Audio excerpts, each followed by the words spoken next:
So will the Montreal Canadiens be able to bounce back from the rough season they had last year? They were just ravaged with multiple injuries, and nobody could really stay on the ice.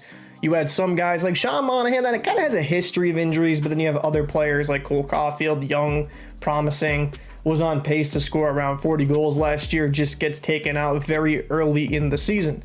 So, will they bounce back? Do they have the potential? Let's get right into this roster, and we'll go from there. So, the Montreal Canadiens currently $6.1 million over the cap. I think, they'll be able to make that work. I don't think LTIR kicks in just yet, so I kind of have to look at it, but preseason LTIR, they'll be able to kind of make it work when some of those guys get put on LTIR.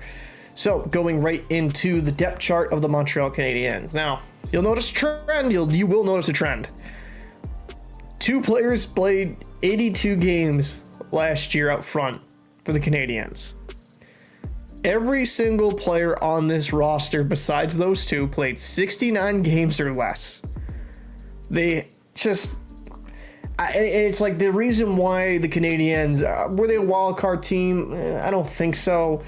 But were they last in the Atlantic type talent? I don't believe that either. If they had a more, let's say, healthy season, they have a chance here. So let's just get into the forward groups. And before I go into this depth chart, I want to make it very clear. This is what Cat Friendly does. So I'm talking about talent. I'm going to have to kind of go all over the place and talk about some prospects and people they have in the minors, because they have a lot of talent in Montreal, especially in their system. So going into the first line here with Cole Caulfield, Nick Suzuki, and Alex Newhook. Newhook, who they traded for in Colorado. Caulfield, can he stay healthy? 36 points in 46 games played at 26 goals, on pace to score over 40. Caulfield, when healthy, is a very good sniper. Amazing offensive producer, but he just needs to stay healthy, and he hasn't really been able to do that. So I kind of feel he's still young, only 22 years old. He has a guy like Martin St. Louis, a Hall of Fame type player that was short as well. I think that's kind of the perfect situation to be in. I'm hoping for Caulfield that he has a full healthy season, because I think the talent is there. They signed him to a pretty good deal until 2031. They need him to be on the ice, and they need him to be productive if the Canadiens want to have any shot in hell of being a playoff team. Now, Nick Suzuki, reliable, 66 points, 82 games played.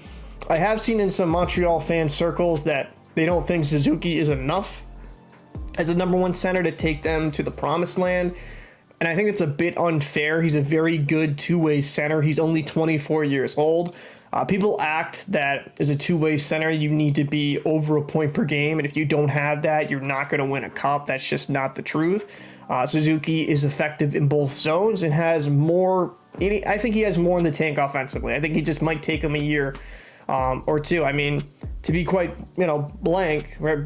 Just as a Bruins fan with Patrice Bergeron, now some of it was due to injuries, but it's not like early on in his career he was completely lighting up. Now, he had some really good point per game seasons, but, and I'm not saying Nick Suzuki will be like Patrice Bergeron and be the exact same player, but Bergeron kept getting better offensively as the years went on, like a lot of players do.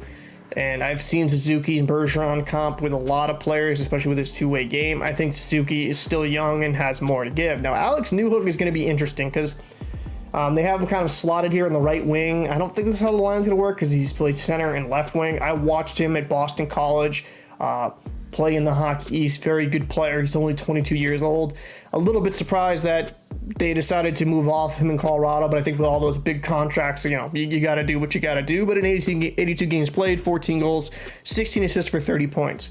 Now, the Avalanche were ravaged with injuries as well.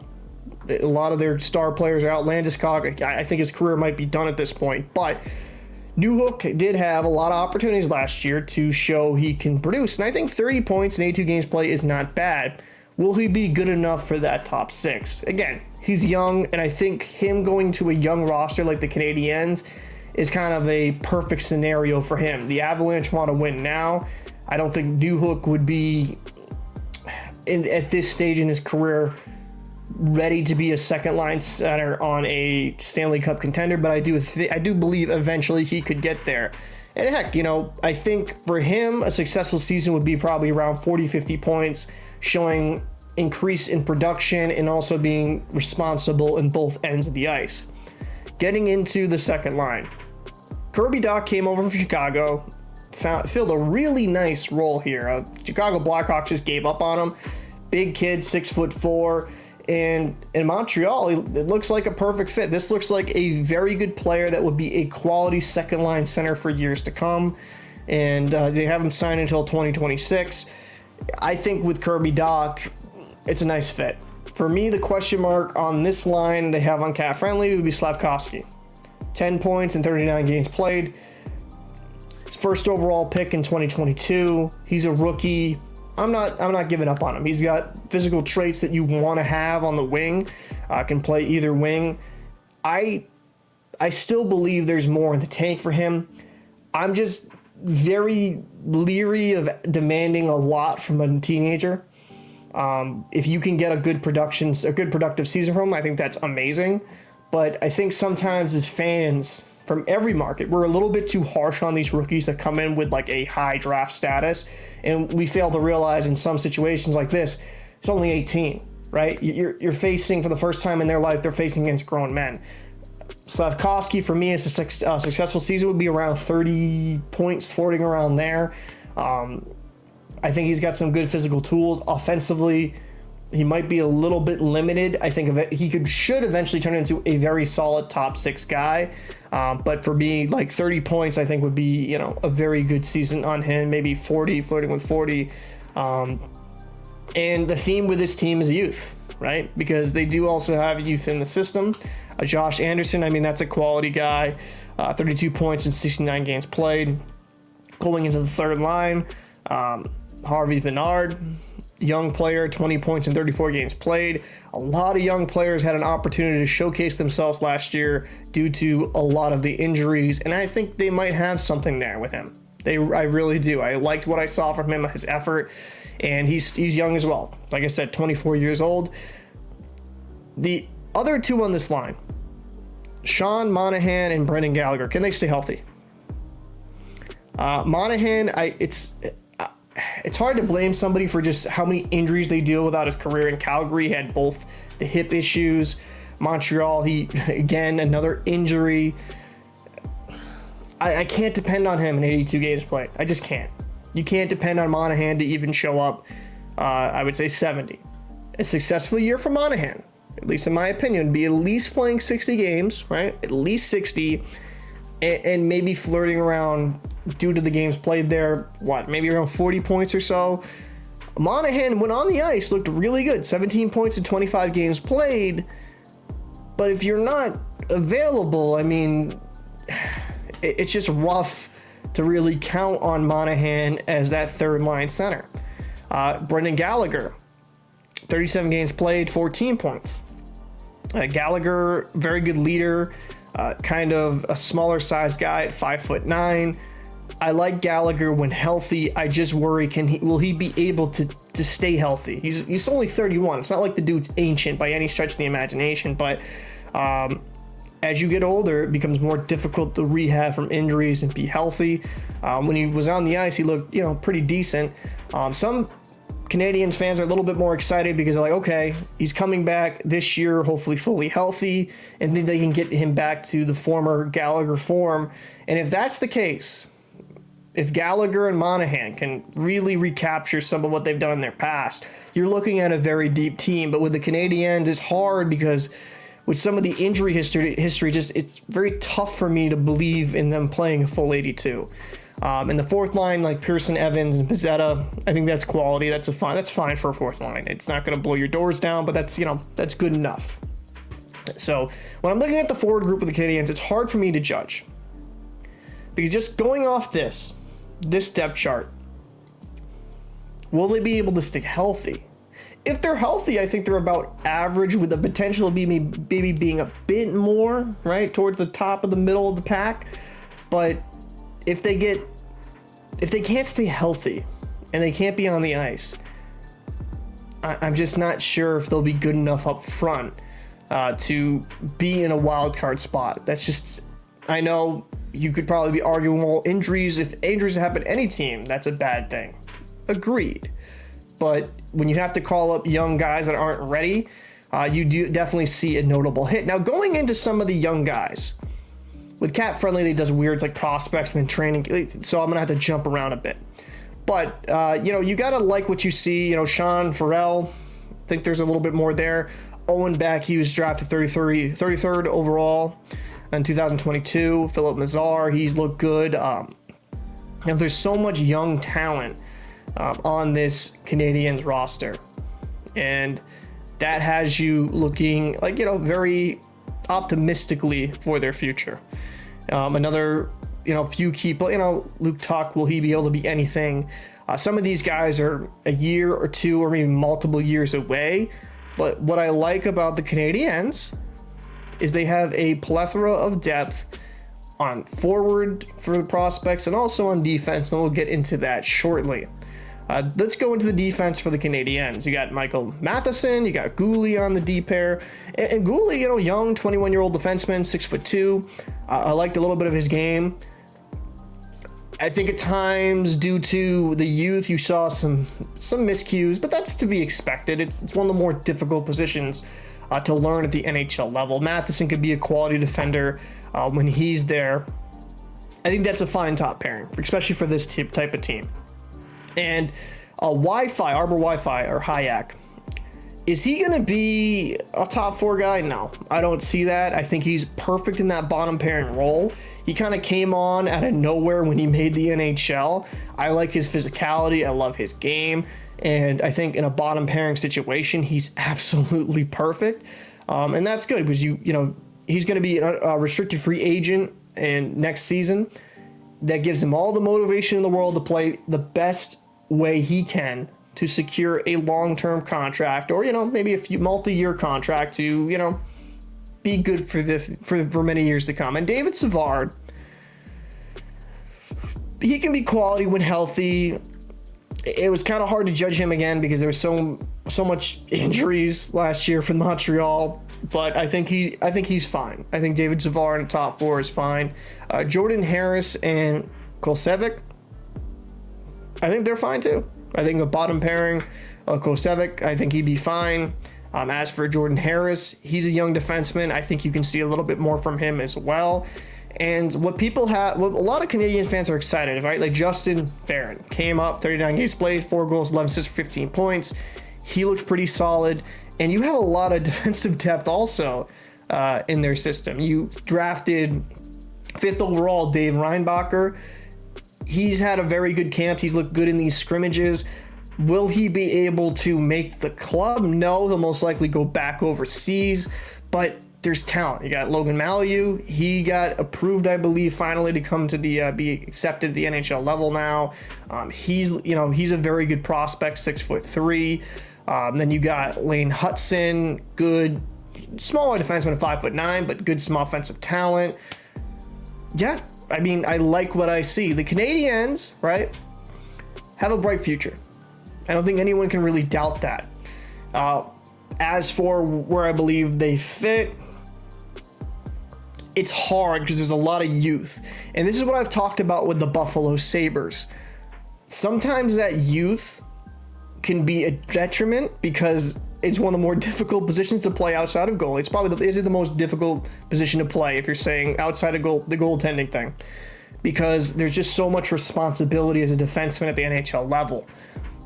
I think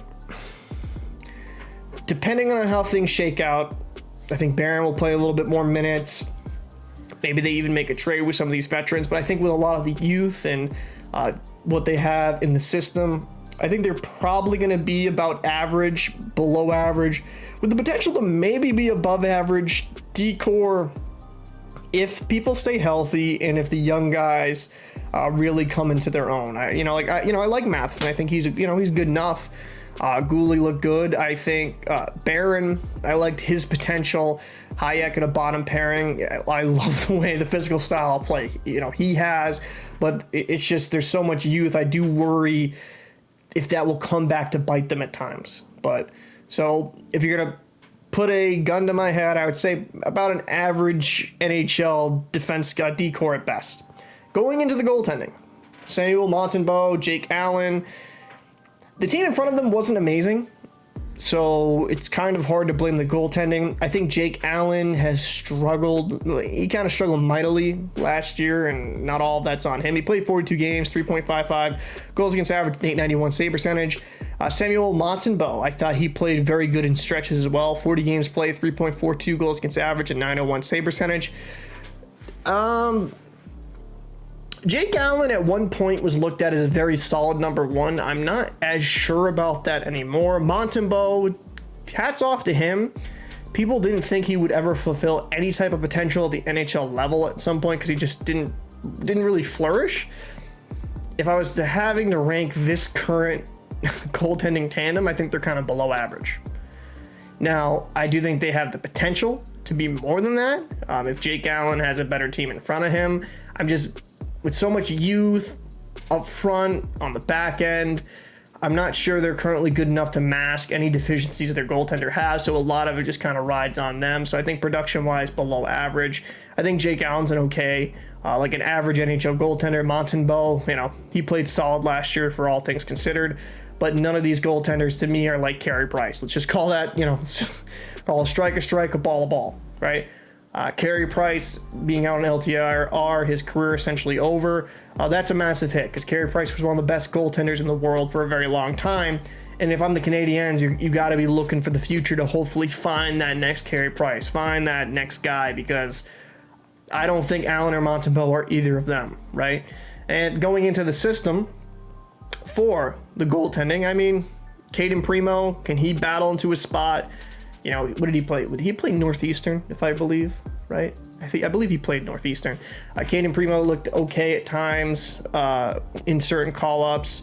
They have a bigger goalie from the Czech, Jacob Dobes. Will he be able to maybe push for some NHL time? I don't know. I don't think anyone's really ready from the minors or as a prospect right now for the Montreal Canadiens to battle for that backup spot. I think what they have right now is essentially what's going to be, unless they make a trade or something of that sort. But when I look at the Canadiens, I look at a team that with a lot of potential for the future. Are the Canadiens a team that's going to make a wild card? I don't believe so. I think even if they stayed healthy last year, they're probably like 6th or maybe 5th at best in the Atlantic. More probably toward that 6th spot. I don't think talent-wise they're the worst team in the Atlantic, but there's just so much youth. I do worry if that's going to just be a little bit too much to ask for some of these guys to take multiple steps. Now, to be fair, if Suzuki scores around 70 points, if Caulfield does score 40, if Slavkovsky can at least be around 30, 40 points, if Kirby Dach can keep doing what he's doing and stay on that point per game pace, you have a potential here to flirt with a wild card, but I'm not, as of right now, I'm not as high on their goaltending situation. I think their defense is pretty young in some spots. They're probably a few years away from being actual contenders, but in 3 to 5 years, the Canadiens are going to have one of the better rosters in the NHL. I love a lot of the young players. I love a lot of the prospects. Watching some of these scrimmages, you really do see some of the talent. They just keep getting more and more. And the thing here is that with the Canadiens, looking at their first round and their draft picks, right? They have another first round pick. They traded away their second round, but they still have the Avalanche. In 2025, they have, it's a conditional one, I believe. Yeah, it's a conditional one, which I'm not going to get into that right now. But they have multiple draft picks in the next few years, so they should be in a spot to keep restocking that prospect pool, and hopefully with some of these young players, they start coming into their own. I know every prospect doesn't hit, just doesn't happen, but they have some good talent down below in their organization. But for me, the Montreal Canadiens are just a little bit too green at this point in time to be a playoff team. But I do believe if everything hits and players play to their potential, maybe they could battle or be at least in that discussion of a wild card spot. But if I had to make a hard decision, I don't think they make the playoffs this year. But for the next 3 to 5 years, it's going to be pretty interesting to see how things pan out. But I'd like to know your thoughts down below in the comment section. Do you think the Montreal Canadiens will make the playoffs this coming season, or will it take them a few years to get to that level? I'm Captain Paul. I'll see you, yes, you, in the next one.